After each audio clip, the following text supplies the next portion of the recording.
Okay, hi, we're back, and today we're going to be playing Mateo, a 1400 rated bot on chess.com.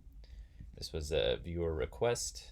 He's the last of the intermediate bots, and I set up a Twitch that I'll link below if you want to watch me play against me. I'll try to do it like once or twice a week. It'll be fun. Yeah, so we'll get started.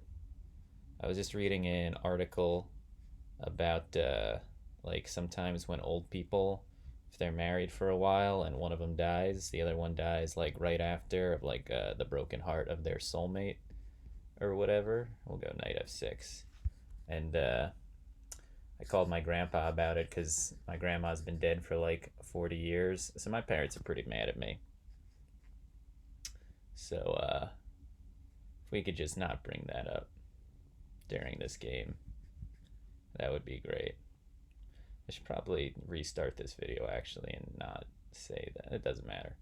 But yeah, that's actually a pretty good chess strategy too, which is sometimes you do opening prep. Like, we'll do a Benoni also. You do opening prep to try and like figure out what opening your opponent plays. So my opponent will be like, Sean likes the Benoni, so I'm going to prepare for a specific Benoni. You can just like go on your opponent's Facebook or whatever and see if they've had any like recent deaths in their family and bring it up at the beginning of the game so they feel real uncomfortable during the game. They'll probably make some mistakes and lose. So e6, keep going with the Benoni. He develops normally in the Benoni. Also, this is probably not the best opening for a beginner to learn because it requires like a couple of, like, white needs to play certain moves, black needs to play certain moves. You should probably just stick with like d4, d5 when you're starting out.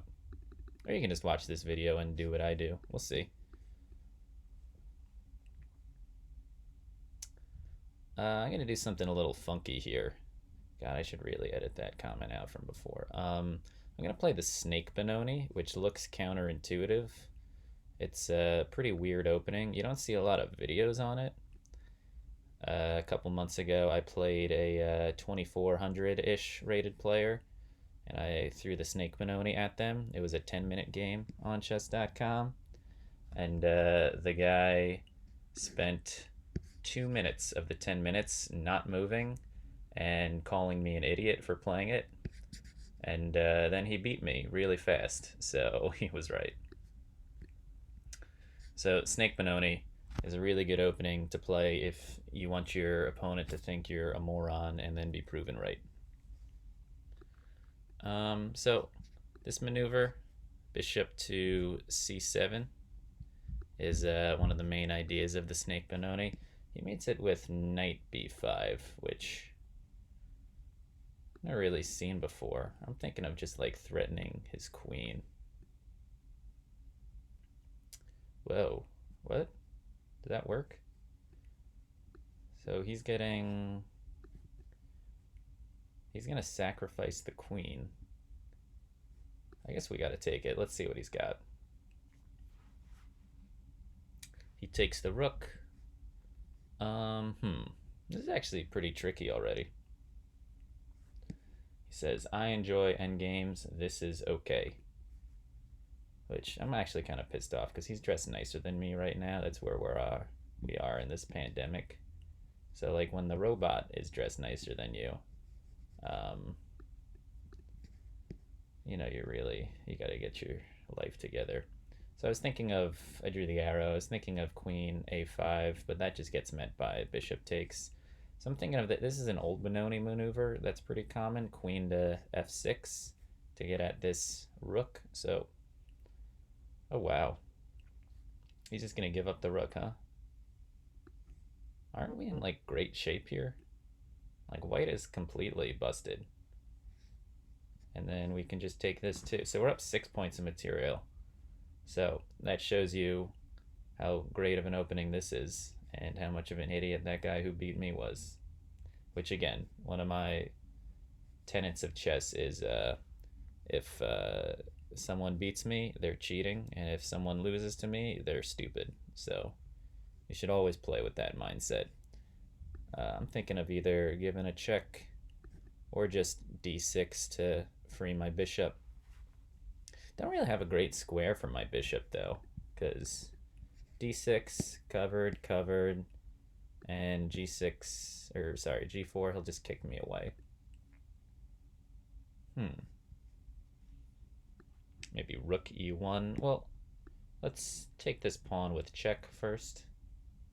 He goes back. Should we be greedy? We're crushing this. Like, this is the easiest game I've had against all of the robots. And I've played almost 5 robots. My grandpa's 91. I shouldn't have said that. He can take it, though. My grandpa, we used to, like, he would, he lives with my parents.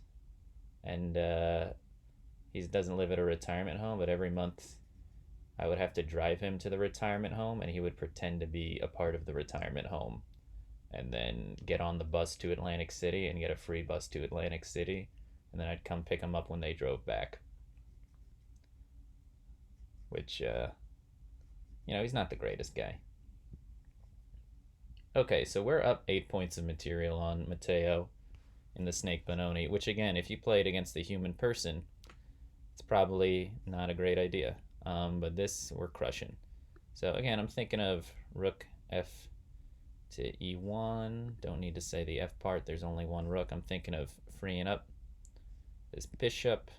Could also give a check, but I don't really see what that does. I guess it puts me back on this diagonal. We're going to free up the bishop. We're up 8 points of material. We're crushing this guy. And now he's attacking my queen. So let's just keep calm and focus. Let's just pin the knight.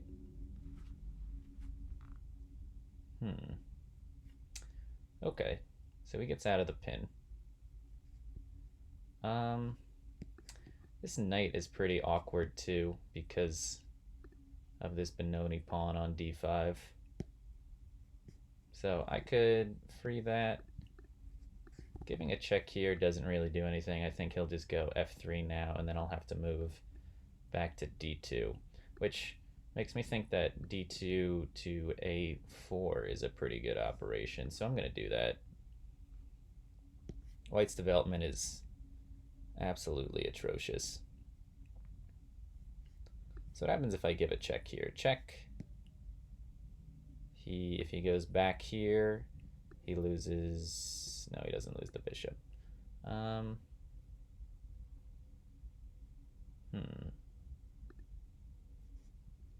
could just do this maneuver. That seems pretty good. Get the rest of my pieces out. Maybe bring the rook over to the a file. He trades, which you really shouldn't do. If you're down material, you want to keep as many pieces on the board as possible. If you're up material, you want to trade, because then you can just, like, trade down to where only you have pieces. So take another sip of water. Also, I had some tabs open. I was watching a Beck music video and reading some of the comments on one of the first videos I posted, which some of them are nice.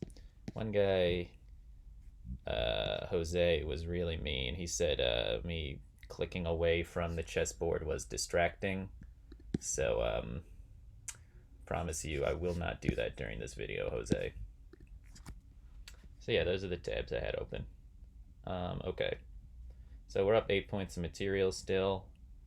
My opponent clearly rattled because I asked about his dead wife or whatever happened in his life, Mateo. So, could get these pawns running. Could give a check. I like giving mindless checks. Let's see where he goes. It's got to go to the back line. Should I just, like, run this pawn up? What can he really do? I'm just going to do it and see what happens. He plays g4 to lash out. I'm not really afraid of that, though. I could even just keep going, right? I can still keep going, right? I'm just going to keep asking. I can keep going, right? This is weird. And he attacks the queen. I could just take it. I could also, that'd be fun. Queen, he has to take. I take. That actually seems like a waste. I want 2 queens. I will take this with check. This is going to be a pretty fast video, huh? Check. And that's checkmate. Okay, wow. How long have I been recording for? 10 minutes? Oh, that's not a fast video. That's a pretty long video. Yeah. So check out my Twitch or comment if you want a other video. You know, I can play people too. I don't know why you maniacs just want me to play robots all the time. But yeah, sorry I beat this Widower guy, and I should probably re-record this video.